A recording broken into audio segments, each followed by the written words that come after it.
Hello and welcome to the Classic Car Weekly podcast, the sibling podcast to the popular weekly title.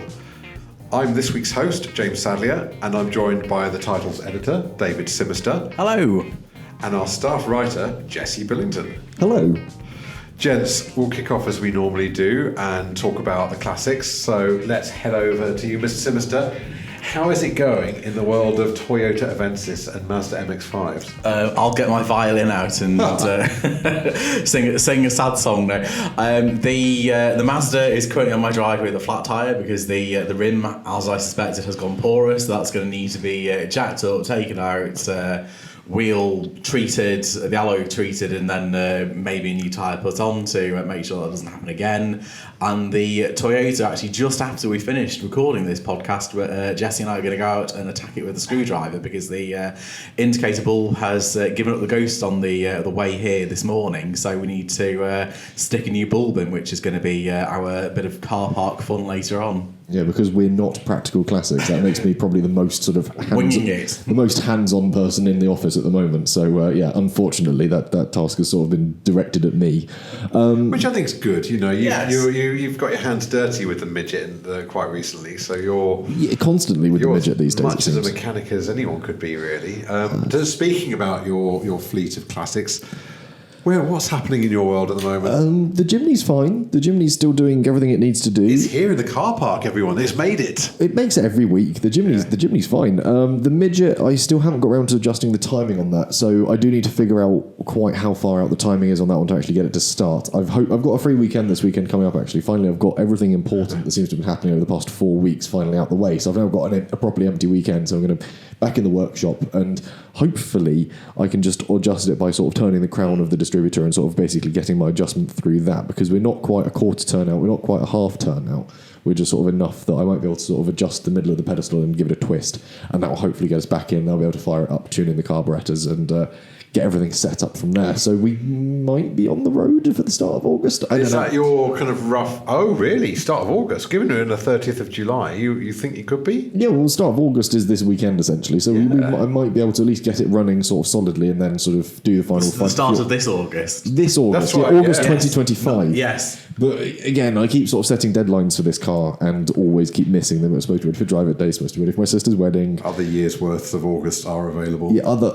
Augusts are perfectly available in future years to come. So maybe it'll be running for one of those Augusts as well. It might be continuously running by another August, but we'll wait and see. It'll be fermented in an August. Yes, there will be an August where it will run. I think in my ownership, it's only run for one August, I think, consistently. Well, listeners, you heard it here. I'm supposed to rendezvous with Mr. Billington at the Silverstone Festival, so I'm hoping I might even see it there. I may or may not. That is in an August, so yeah, it might be working for that. I might try and squeeze it onto the Midget and Sprite Club stand as I usually do. Yeah, we'll wait and see. It might be working. Fingers crossed.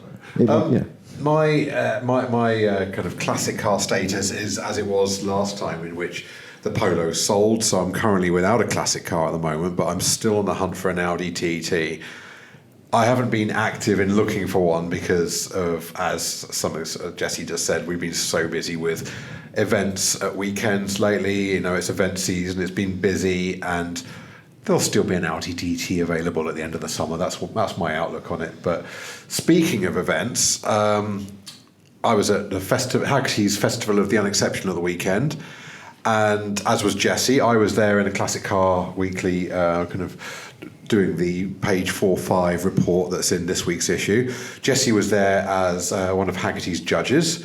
One of the things I noticed actually was that the British Motor... I spoke to the British people at the British Motor Museum because they had a stand there at the Festival of the Unexceptional, and they had a Toyota Avensis in their lineup. They certainly do. So not only is your car a classic, but it's also unexceptional. How do you feel about that? I'm ecstatic about the idea of the Toyota Avensis Smart One finally being recognised as a classic. Finally. It means that my car that I bought as a cheap banger 10 years ago has gradually ascended its way into modern classic status, and you never know, it might even make an appearance in CTW soon. Fingers crossed. And I'll get on to my experience of Festival of the Unexceptional in a bit, but Jesse being hot on the ground at as early as 7 o'clock, I believe, doing the judging. 7:30? I don't know. No, he was there bright and early. He was there with his cornflakes. That was He was there. Grimsthorpe Castle. Yeah. I wasn't dressing there. gown. I wasn't there till nearly 10 o'clock.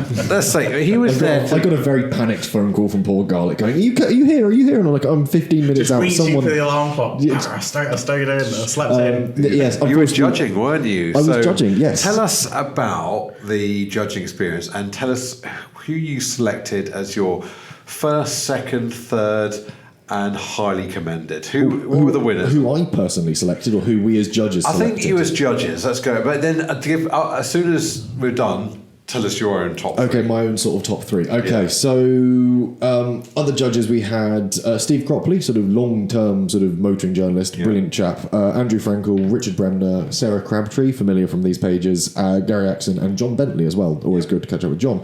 So we were sort of an interesting little bunch, and especially because we sort of bookended a lot of these cars. Because for me, they were street furniture growing up. Sort of, I knew about these cars. I was growing up in small trousers. Sort of like these were the cars that I saw everywhere.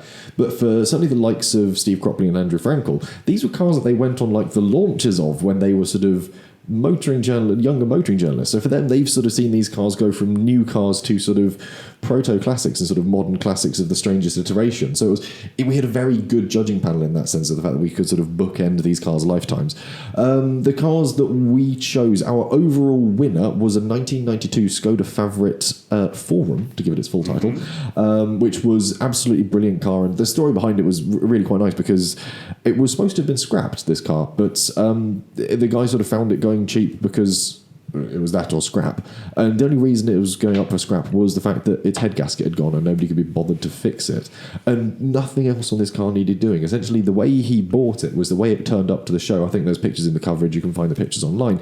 It is absolutely immaculate. The paintwork is as good as it would have been when it rolled out of the factory in Czechoslovakia. And it's resplendent. Absolutely fantastic car. Fixed the head gasket, has had it running, and it's been lovely since. The only thing he had to do was drive it nearly 1,000 miles up to Aberdeen to go and pick up some headrests, because he saw one in a junkyard that still had its headrests in it, and his didn't have headrests. So he drove up, picked up the headrests, and drove it all the way home again, and then drove it to the event. So a worthy winner, and especially owned by a young enthusiast, someone who's just getting into the world of classics.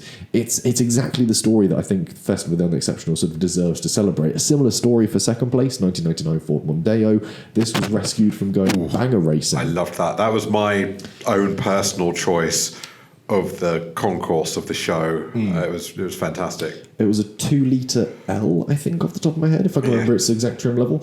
And yeah, that was, again, a car that had been offered to sort of for sale without its engine, because the 2-litre Zetec engines are great for just chucking into banger races. You just sort of solid weld them in, and away you go. So the guy was offered it as like an empty shell for like a few £100s, and he said, can I have it with the engine? And paid sort of, I think £700, I think he said we bought the entire car for, and then spent £6,000 having it sort of bare metal restored. And I'm like, that's a lot of money to spend on a 2-litre L Mondeo. But at the same time, this is again part of the story of Festival of the Unexceptional. It's celebrating and preserving these sort of cars that no one would think to preserve, and cars that have a familial sort of heritage to them, because his dad had one. So he'd always wanted to have the car his dad had. I have a quote from Callum Bailey here himself, and when I interviewed him, he said, "It was safe from banger racing and reminded me of the one my dad owned before he passed away. I drove it 400 miles from home in Scotland, just south of Aberdeen. Anxious but determined. Now it's fully undersealed and drives just like I remember my dad's, which is so heartwarming." Yeah, it's nice to have that sort of story do its full circle. Third place went to a Citroen Visa Club, one of only 3 still surviving in the UK, so a very rare car. And again, one of those cars that would have very likely just been about the place for quite some time before they were just sort of dissolved. Yep. So again, great preservation, and the fact that this car was so well known within the Citroen Club UK that sort of it would turn up to events and people would be flocking to this car. And the guy who sort of first owned it didn't quite twig that it was this important or special until someone said, there's only 3 of these left. Like, everyone in this club has pretty much sort of at some point owned or knows someone who has owned this car. It's sort of moved around and been supported and cherished by the club as much as it has its previous owners, which is again one of those huge points for classic motoring, is the club, it's the support, it's that sort of congregation that comes together around the cars, which was nice to sort of again see and cherish, I think. Yeah, what I love about that, I mean, one of the many things I loved about that Citroen Visa was it was a word they all worthy of the top three, absolutely. But on the parcel shelf, it had two editions of Classic Car Weekly, where the Visa had been in one in 2010, one in 2014. As buying guides, yeah. As buying guides, and so it's already famous before it got to the festival of the Unexceptional. I wasn't allowed to let that sway my vote. No. But no, I think highly commended for me was the Bedford Rascal, which did admittedly sway my vote because light-hearted bribery at Festival of the Unexceptional is allowed, and emphasis on the light-hearted. So there were sort of tins of travel sweets, and with the Bedford Rascal, we were given a fresh box from a bakery in Yorkshire of Rascals, which are like sort of sweetened fruit scones, and they were very nice and a nice touch. But also the story behind the Rascal was just a really nice story. The fact that this sort of chap has preserved not just a Rascal but also a Bedford Midi, the frame size up from that, and he uses the Midi to trailer his absolutely pristine Rascal about on. It's sort of like a little and large thing. And again, I'm used to seeing sort of Bedford Rascals kicking around because they come from my area. I'm so used to seeing so many of them sort of floating around as I was growing up. They were sort of like every tradesman's van. You either had like a Vauxhall van because we were up the road from Luton, or someone had a Bedford of some sort, and that was it. They were the two vans that you always saw sort of kicking about. So for me, it was like a nice bit of heritage to sort of finally see it at a show. I get the same thing when I spot Barclays, the little three-wheeler sort of microcars made in Biggleswade. Again, it's that sort of hometown sort of bit that clicks in the back of my mind. I sort of go, ooh, that's nice. And yeah, the Bedford Rascal filled that one nicely. Yeah, actually, it's interesting. There was a few highly commended, but the British Motor Museum had its own award as well, which was for a 2000 Nissan Micra. And the owner said, "It was my mum's car from you. She haggled so hard that the dealership refused to give her no available extras. It came with absolutely nothing, and it lived in London on the street." He said. Never resprayed and was always washed with fairy liquid. The Celebration spec had a spoiler and a sunroof, but ours didn't. It was just... It was properly base spec. And again, unfortunately, it's in such good condition. I felt I didn't really want to try and offer the man money to buy the engine out of it, because the engine does bolt into my MG. But yeah, it was really nice to sort of, again, see this sort of celebration of cars. Certainly the Nissan Micra, the K11, is an interesting one because it's a car that resonates really nicely with my generation and is starting to get them into classic ownership, because they're cars that you can sort of fiddle with and tinker with and get your hands dirty with and probably get involved with. And we've seen a fair few of them come through the Next Gen Diary, so they're sort of a really good sort of early sort of canary in the coal mine, sort of warning sign. Sort of seems a bit too sort of ominous to sort of phrase it that way, but they're a really good sort of forebear of what's to come. I think that we're getting this generation coming in. We've just got to accept they're coming from very different pathways in. It's won the car of the year at the time. I remember the Micra.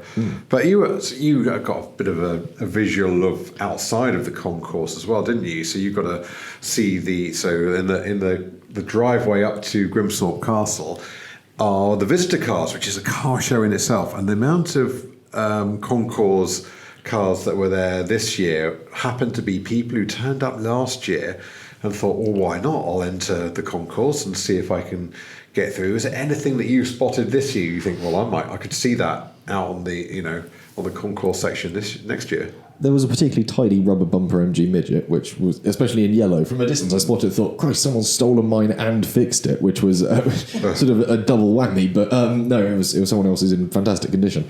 No, there were some really interesting cars kicking about in there. There was a few pickup trucks, obviously the Hilux that won last year, still sort of reminding people that workman's tools were also something to be celebrated, especially when we saw that with some of the vans that were attending. Cars that really jumped out to me. There was a couple of... This is going to be really a bit of an odd one, but the Panther platform, so Ford's Panther platform from America, there was a Crown Victoria there and I think it was a Mercury Marquis. And this was sort of Ford's most sort of basic saloon car they offered through the late 90s, early noughties. Pretty much you got it as the Crown Vic, it was the police car of the time, it was the taxi car of the time, it was if you needed a standard 3-box saloon car and you went to Ford or one of its associated marks, that's what you ended up with. I thought that's a really interesting way of sort of interpreting Unexceptional. Certainly in the American mind, you just see junkyards and sort of second-hand car lots filled with these things through sort of like the noughties and the tens, and now nobody really preserves them. They've sort of gone the fate of banger racing and stock car racing and had the engines pulled from them and diffs pulled out because they're great. And no one's thought to just preserve a tidy one. So it was really interesting to see one of those there, because that was sort of like, I like that clever interpretation of what the theme of the show is. And Daewoo and Chevrolet Woo Matiz as well, quite a lot of those. The sort of weird little buggy things. I saw several of them, all blue, all on sort of steel wheels, all parked up in a row. I was like, I like that. There's clearly a little friendship group that's all got them. And again, it's that community thing that I think is a really good part of what the show's about. Yeah, and actually Daewoo seemed was quite a popular mark at the show. One of them was on the concourse, and I'm going to rattle through a lot of these because I've interviewed quite a few owners, but we've got Lachlan Roach with his 2000 Daewoo Lanos, who said, "It smells just like my granddad's, who everyone in town knew for driving his. I kept it a secret for a year, so no one knew about it. And driving it brings back everything. The Ariel's even ready. The Ariel was even a coat hanger at one point, just like his was." This was the silver one with the big black bumpers. Wasn't That's it? Like, the one. If you imagine like base spec car, this is it. And I was like, hey, again, it's that really interesting, great interpretation of Unexceptional. Yeah, absolutely. Yeah, and then we've got, so one of the highly commended was a Rover 214 SI, and Matthew Coleman said, "Getting highly commended really was the cherry on the top. The Rover's never let me down. It's proof that quality doesn't have to be flashy. It's British, it's clever, and it's staying with me." And I thought that was a beautiful quote. There was a nice touch on that one as well, was the fact that the previous owner at each service interval had written down like when cam belts had been done, when filters had been done, when fluids had been changed. Yeah. So all the way sort of dotted around the engine bay, there was sort of like silver Sharpie indelible marker sort of on like cam covers and timing belt covers. So when you go, that's like a piece of the car's heritage and a piece of the previous owner's character still imbued in it and preserved as well, which was nice to see. And again, it's those cars you never think to preserve. No. And the important bits of someone's history that someone else is now sort of carrying on in these cars. And you sort of see it with things like regular Concours events and things like your Goodwoods, your Pebble Beach and things like the interesting little bits. But when you see it in cars where it's behaviour that your granddad or your dad did, you sort of go, actually, that's relatable, it's understandable, it's attainable. Yeah, and everyone has that similar relationship with their parents and grandparents, I think. So, and we've got, who else did we have? We had Steve Finney with his 1984 Austin Montego 1.6L, which says, and he said, "It only did 40 miles in 30 years and still has every official Austin service receipt.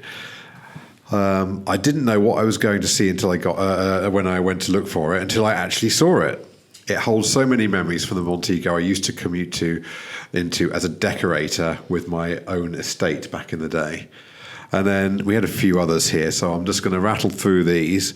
We had Barry O'Donovan, who owns a 1979 Lancia Beta Berliner 2000 Automatica. I'll take a deep breath. "It's the only automatic in the UK, and it uses the same gearbox as a Mini.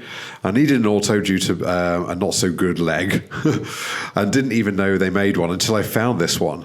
I waited years for the right one, though, and it's a fabulous motorway cruiser." And then one last one before we move on to something else are Michael and Maya Egan, who owned a 1989 Nissan Sunny B12 estate. And Michael said, "It's the only one on the road that we found, and it's still completely original. And now it's concours winning. We weren't looking, but it fits perfectly between our 70s and 90s classics. And it's pristine despite spending its whole life outside," which is amazing. Because I don't know about you guys, I don't have a garage that I can leave a car in, and it's open to the elements. So the amount of people that I speak to, especially at Nissan Micro owner as well, they've left their cars outside all year round through all different types of weather, and they look fantastic at this show. Some of them were gleaming. So it speaks for the Japanese marque's ability to apply paint properly. There you go. They'd obviously refined the process really well, because some of these cars are absolutely fantastic. On that Datsun estate, there was one interesting thing we sort of noted. He admitted that when it starts up and runs, it does have a bit of a lifter tick. It's got hydraulic lifters in it, and he doesn't want to take it apart because you can't get parts for that car. It is one thing going wrong from basically being junk. It is a cracked windscreen. It is a rotten panel. It's a broken lifter. Yeah. Away from being useless. It's this is the whole idea of sort of preservation and education around cars that are so easily forgotten. The one car that really stood out to me that I think it got an honorary mention at some point was the Talbot Solara. This was a Finnish-made one, so it was made up in Finland. So it's fitted largely with Saab parts, including Saab seats, made up in Valmet. And then it's the 1.3 with the Simca engine in it. It's in a really interesting beige. I think the best way to describe it was sandstone pink, but beige. And interestingly, of course, because it's built for sort of Scandinavian winters, it also has a plug in the engine bay, so you can plug it in as a block heater. Yeah. So it'll stop it sort of freezing over and cracking its core plugs. Brilliant. And again, it's just sort of one of those cars that, again, you completely forget. But yeah, absolutely brilliant show. I had a properly in-depth time going around judging it, because even if you're not judging it, you can go around and have these conversations, find out these things about the cars. It's great. But again, having the honour of sort of going around and having these conversations and learning about sort of the 30, 40 cars that are in the... There was over forecourt. 40, and actually on that Talbot Solara, Lucas Split said, because he's driven over from Poland, we drove over from Poland in 2 days, and it was smooth the whole way. What we love about this is, because he came over with his mate, we love that it's half Saab. It's made in Finland, so the headlight wiper, it has headlight wipers. The steel panels are thicker, he said. Totally different from the UK version. And I asked him, what made you buy one? Is it because you're in love with them? He goes, I just love obscure 80 sedans. And he uses it all daily throughout the summer. Yeah, it's just a really nice car. Yeah, he sort of says he uses it sort of 3 seasons out of the year, so obviously he sort of takes care of it through the winter, but everything else gets out and drives it. Away from the cars though, I mean, David, you probably noticed this, but because there were quite a few events going on around the country, other than just Festival of the Unexceptional, but the spirit is so friendly, and you come away feeling like you've made a whole load of new friends, and it's such a happy atmosphere. But I mean, you've been to a few events recently yourself, haven't you? Yeah, absolutely. It's interesting that these communities form up around different shows around the country. I mean, the one I was at a few weeks ago, the inaugural Big Yellow Car Show. Again, that attracted a lot of cars that you wouldn't necessarily see at these sort of more traditional static shows, because the only criteria for being in that was that your car had to be yellow. So you had people there who had Volkswagen Beetles. There was a chap there with a Rover SD1. There was a BMW 3-litre CSL. Again, looked absolutely stunning in yellow. But equally, they had people there who had smart cars. They had people there who had, Daihatsu Copens, all sorts of modern classics. And there were people there who even had sort of things like, brand new. There was a guy there who we spoke to the brand new Renault 5, the electric one. Wow, so again, and that is very yellow. in a real scale of cars. And again, these quite innovative events, again, like the Festival of the Exceptional, they're really good at bringing these communities together. Fantastic. And actually, I did spot a 406 Coupe V6 there in yellow as well. And that's the colours I'm in, I think. Oh, salmon. The yellow one, I think.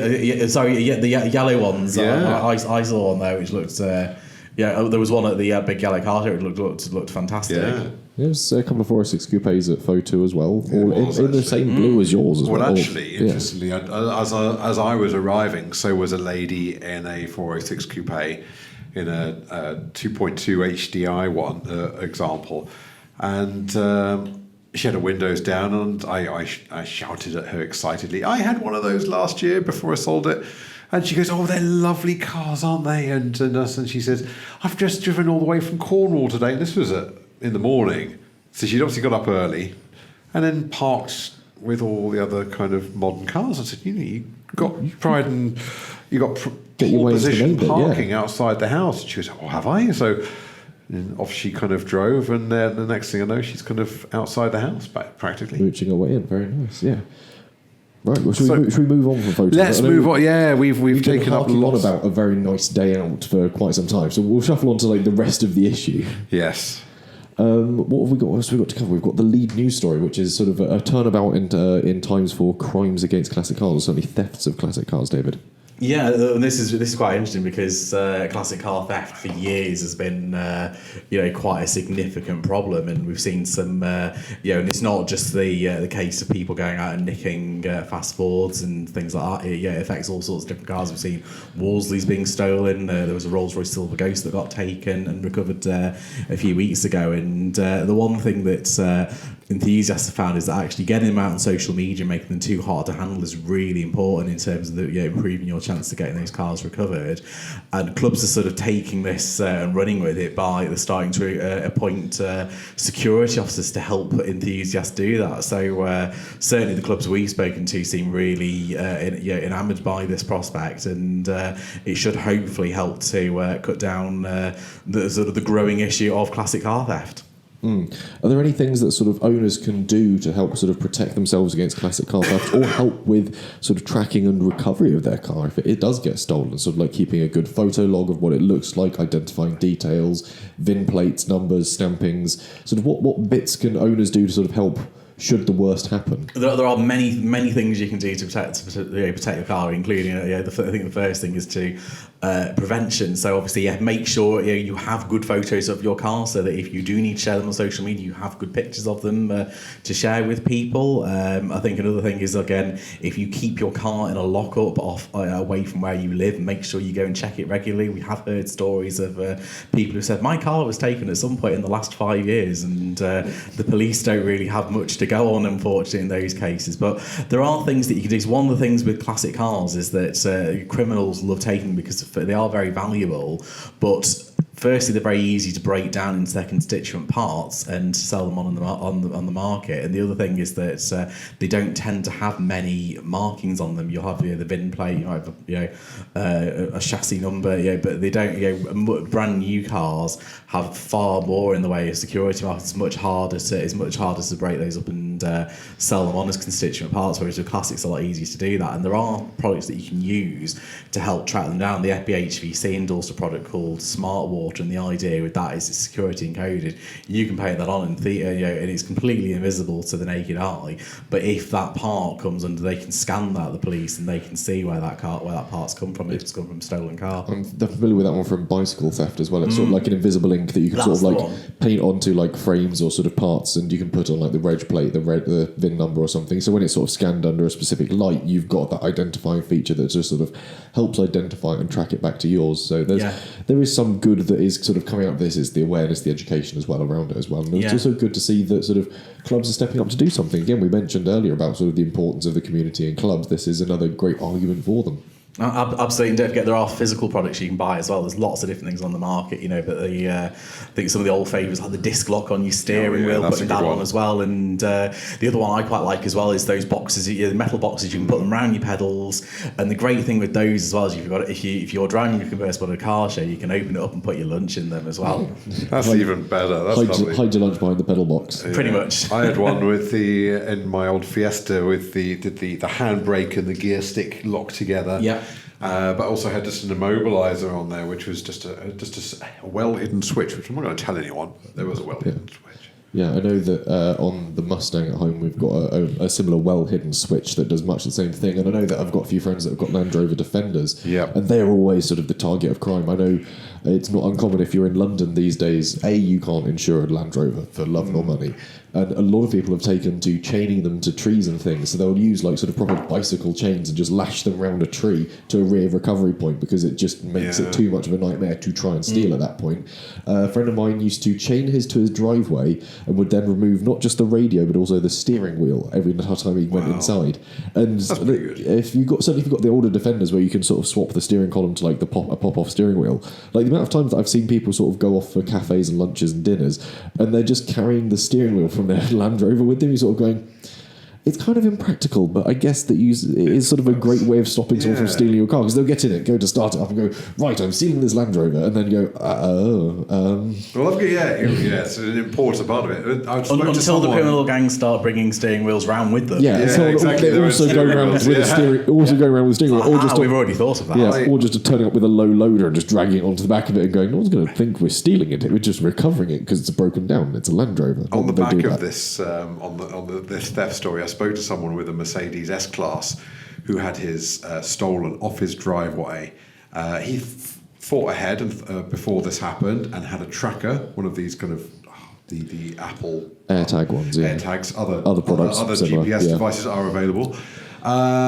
And he was able to track it down to a town about an hour away. I think it got it. We found out where it was, and the police said, "Don't worry, we got local. Don't go after it. We'll get the local guys on it." Yeah.